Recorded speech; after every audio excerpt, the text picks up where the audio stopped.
Hey guys, my name is Simon, and I'm coming at you from Vermilion, Alberta, in my parents' basement, just to kind of give you a rundown of what my life is like in the waiting.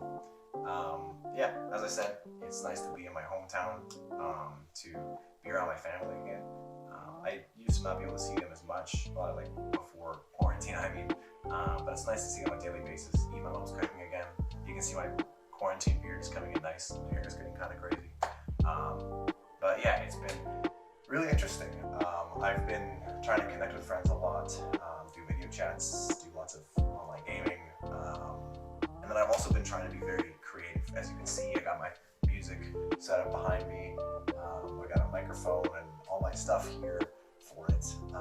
I've also been drawing, writing even some, and yeah, just trying to really stretch my creative muscles. Recently, my group has also been meeting still online through Google Meet or Discord. And last week we actually had Marina, my friend and fellow leader, talk about relationships. If you didn't know, she's a psych major, an honors psych major at MacEwan University, and she took that knowledge as well as a biblical knowledge and really talked about toxicity and when it's okay to walk away from a relationship. It was really awesome. Yeah, and as well, I'd like to just talk about finding God. It's been interesting to find God. I'm not used to this, as no one is really used to this, but yeah, it's interesting, especially in the light of the Nova Scotia shooting. It's been kind of crazy, and that happening as well during the pandemic makes it so difficult to find God and all that. But I kind of was brought back to 1 Kings 19, where Elijah is looking for God, and God says he's going to present himself. And so there's a very strong wind, but God's not the wind. There's an earthquake, but God's not the earthquake. And there's a fire, but God's not the fire. And then there's a gentle whisper, and God was in the whisper. And I think that's kind of just to signify that God's in the small things.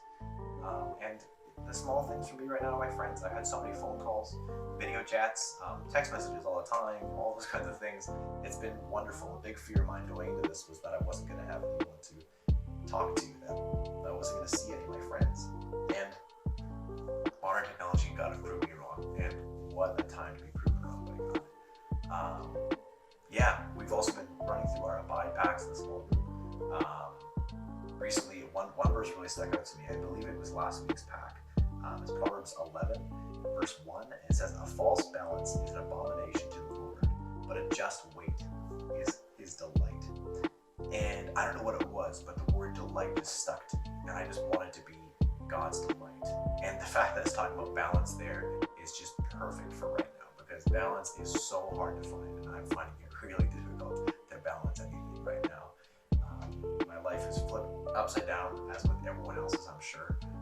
And it's interesting, and I want to be God's delight. So for God to put that verse in front of me saying, hey, if you want to be my delight, do this, find a balance. It's just a wonderful moment again from God. Yeah, lastly, I guess I'd like to give you guys a little piece of encouragement, just to share with you another verse. Comes from Proverbs, chapter 19, verse 21. And it says, "Many are the plans in the mind of a man, but it's the purpose of the Lord that will stand." And I love that it rhymes. It made it really easy to memorize. I can't remember what translation that is. I think it's ESV or NASB, one of those two. And yeah, I think that it's a very applicable verse to lots of times, but right now is a big time for it too. That it applies to myself for sure. And I'm sure it applies to lots of you as well. I don't know if you're in the same boat, but I didn't even know how many plans I had until I started this whole quarantine. There were things that I didn't realize I was so attached to that all of a sudden I wasn't able to have, and that really pulled me away from myself, and I had to look at the whole thing from a different perspective and realize that my plans were never meant to last. My plans were never meant to be put above God's. And God's plans were always meant to stand, always meant to stay true. And so, yeah, I would encourage you guys to think about it that way, to see it as not your plans, that's right now is a big time that your plans are definitely not happening, not in the way that you thought at least. And yeah, it's interesting, and it's a crazy time. guess this is about the time that I should say goodbye. Feel free to shoot me a DM or a message, or if you can find my number, feel free to text me. I love to talk to lots of people, and I love meeting new people, as I said. So yeah, I guess that's about it. See you guys later.